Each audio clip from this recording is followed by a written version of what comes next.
Welcome to the long-awaited webinar. I am Mawanda Fauzan alongside my colleague, Coach Solange Shakira, introducing the webinar titled Embracing Value for Supplementary Education. Coach Solange, you are most welcome. Yes, please. Allow me to greet you with the best greetings. Assalamu alaikum wa rahmatullahi wa barakatuh. Wa alaikum salam wa rahmatullahi wa barakatuh. I'm so happy to be here. Alhamdulillah. Alhamdulillah, mashallah.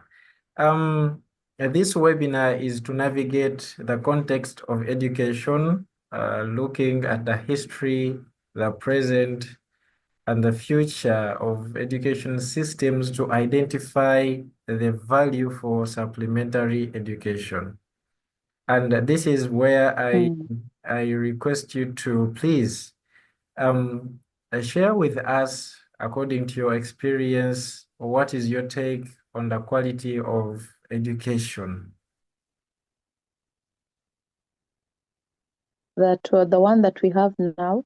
Yes, the one that we are having, and maybe to identify certain needs, special needs, gaps that need to be filled according to your own experience. Mm. Yes. Okay. Assalamu alaikum wa rahmatullahi wa barakatuh. Waalaikum. By names of Solange Shakira, and I am a transformation coach. I mainly major in helping people rediscover themselves and live lives that are according to the purpose and the dreams that they have for themselves. Because sometimes people have dreams, but they end up feeling like their dreams are not valid. But each one of us has a dream, and our dreams are valid. So, back to the main point of the education that we are having now. I really feel like the education we are having is really offside because it's not handling the main things that help a human being or a person to become fully whole and be able to thrive. Actually, it's like as if it is training people to survive, to fit in. People can hardly think for themselves.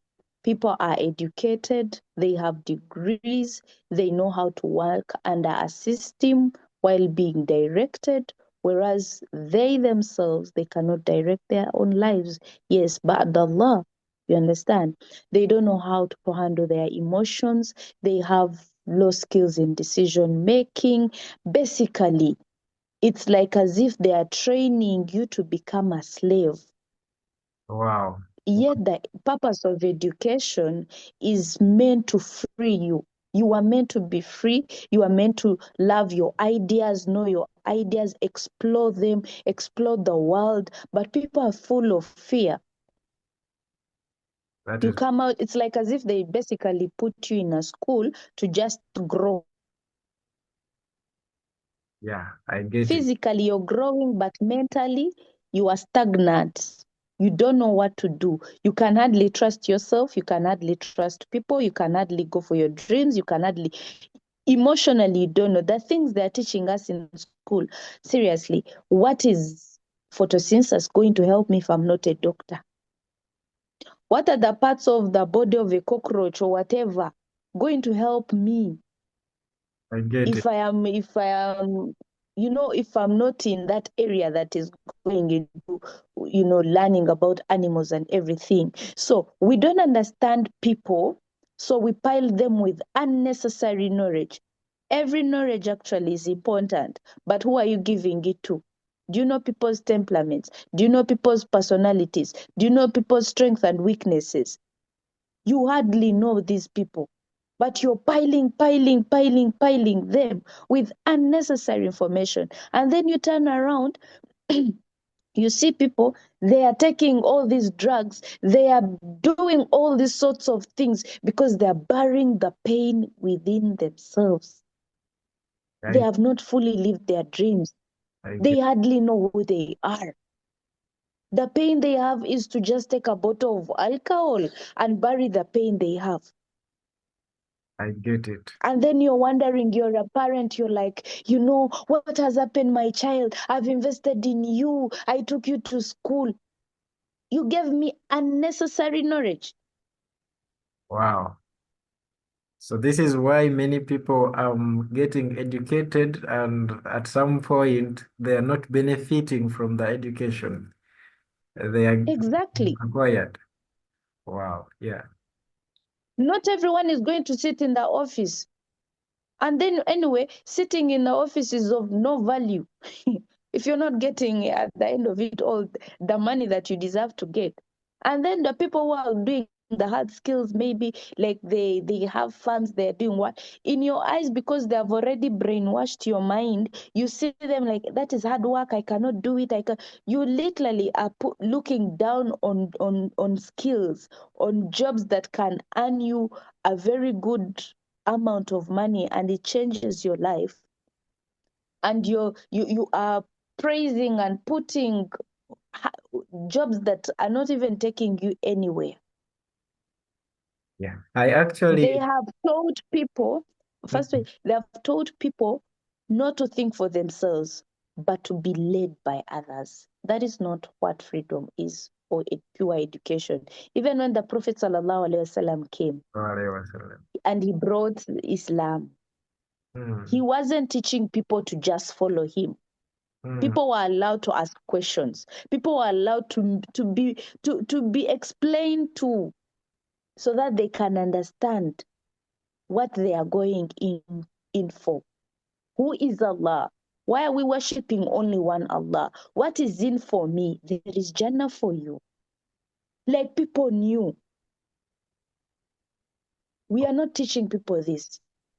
I Yeah. actually know a friend of mine who graduated in the specialty of actually it was medicine. He actually graduated as a pharmacist, but after Mm, graduating, he had to go back, and he actually graduated with a master's, but went back and took on a bachelor's in computer information, information mm, technology.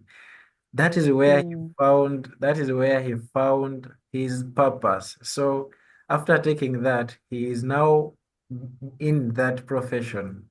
He's doing mm, nothing about being a pharmacist or being a healthy worker. It actually mm, amazed me, and that is actually why I started to search for different different approaches. That maybe what had gone wrong with our education? Are we the ones doing it wrong, or it is the system that is actually failing us? So thank you so much. We conclude that there is a need to assess our education systems. You agree to that? exactly. Yeah. Yes, I do. Yeah. So here is one concept I identified. Since last year, I started to do some research to find out, because from my own experience, I've come to learn that being one of the educators, my role wasn't to just impart knowledge to children, but actually to identify the quality of the education I am imparting to these young people, and what needs am I fulfilling? What needs am I meeting that they have uh, Mm, that I could meet with my uh, knowledge that I'm giving them. So mm, allow me to share with you this research about supplementary education. And actually, the topic of our webinar. Um, Supplementary education, first of all, uh, we go ahead and look at it.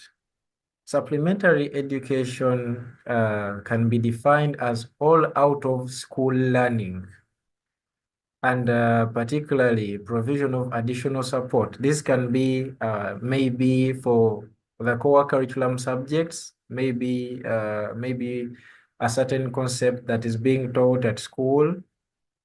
And now we are learning more about a certain concept. You know, when you are teaching a child about germination, the growing of a seed into a seedling. mm, So actually, mm, one of the best ways to add more value to this education is by getting this child to learn outside of the classroom, outside of the school, and so that they can explore more about how does germination takes place, where does it take place, what is it like, how do I learn further? How do I benefit more from just sitting in a class and you telling me that the growing of a seed into a seedling? So this can be core curriculum support. If a child does a project at home, gets the seed, they plant it for themselves, maybe in a vessel, and they watch the process taking place. So that is the first concept. Supplementary education takes place mm, within the context of core curriculum support, engaging parents. The concept of parental involvement and engagement has a lot, and in fact, I can say it is it is the starting point of the learning process of the child. Learning starts from home. But we mm, are having a challenge today that children are taken to school at an early age, and they that the teacher is expected to impart knowledge to this child, yet the child is lacking the emotional support. The emotional needs of the child are not met, are not well met. So if there is that mm, gap, there isn't an effective communication and a cooperation between home and school, there is going to be a lot of, there can be failure. There is going to be failure in the learning progress of the child. Another context that we can include into supplementary education is faith tuition. Faith tuition. This can be the education that a child gets from mosque, from the school or home. It can be also home-based. It can be home-based. So this is the whole picture of supplementary education, the learning that takes place outside of the school. This is actually what we need. This is actually what we all need to get the best of our education system. The history of education and schools. How did we come to have schools in the education systems? Because at first we had education right from the moment when Allah subhanahu wa ta'ala created Adam alayhi salam.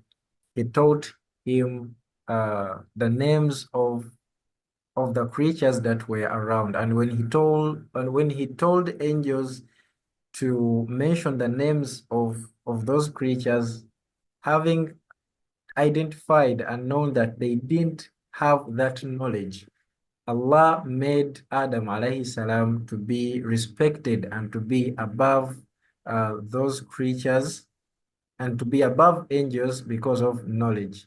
So education has been a concept right from the moment we were created, and it has been mm, evolving through different nations and societies uh, founded on social, political, and economic settings.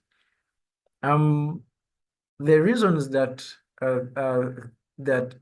societies were establishing schools included to teach people how to read and write, and also calculation, which we call literacy, or to preserve a certain language by which that language is written or being spoken, and also to preserve culture and religious values. And some societies even wanted to raise aspirations, for example, in sports or athletics. So all these reasons led to the formation of schools. We can't go about all of them, but the brief summary of it is that the key facts in this establishment of schools and education was that education was less depending on age. Today it is a fact.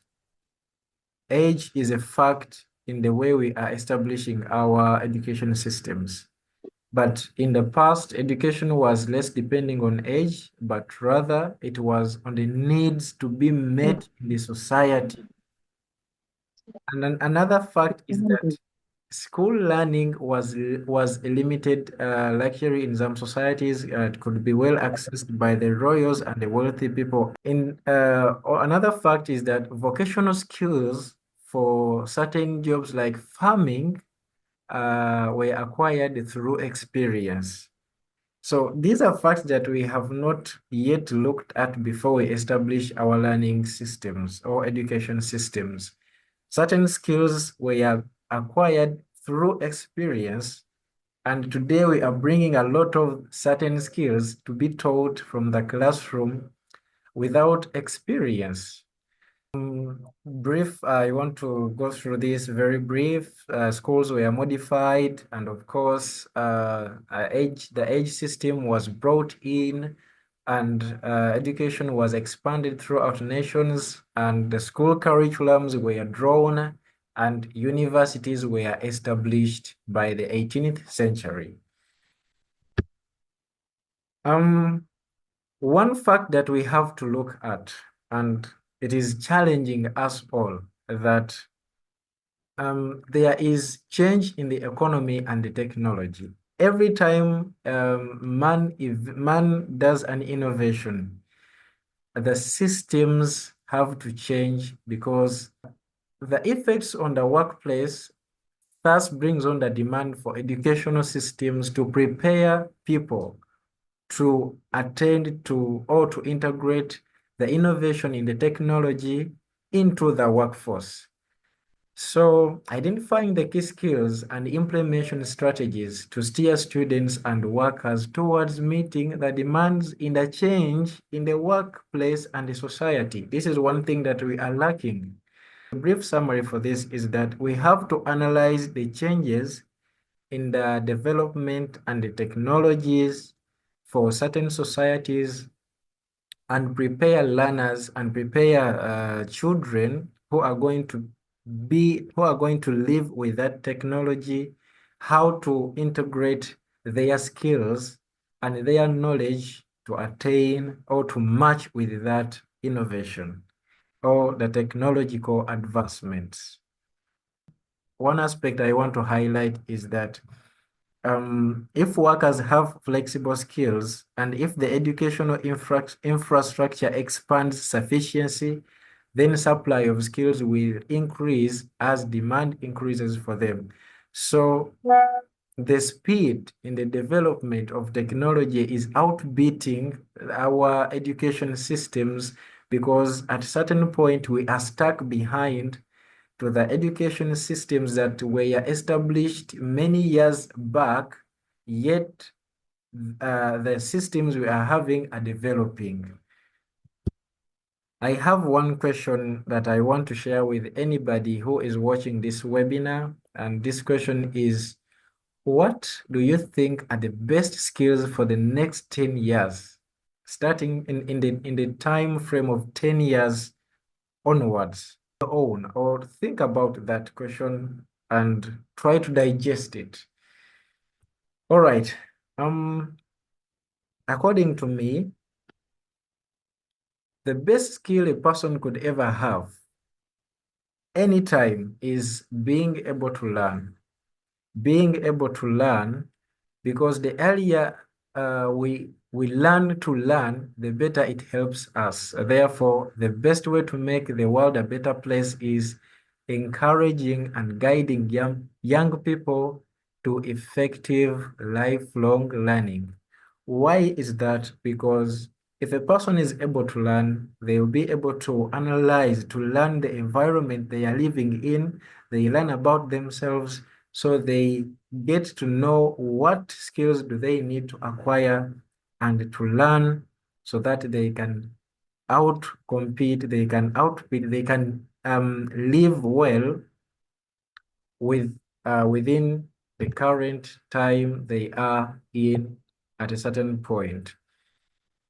Another fact that I want to end with, which is actually the most important of how to learn, or the best approach to learning.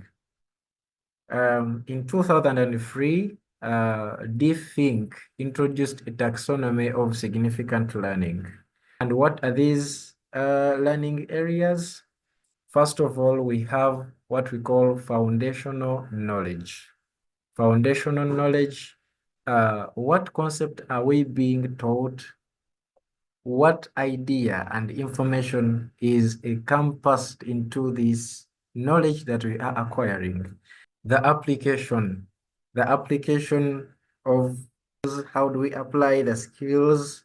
How do we think? Can we think beyond what we have been taught?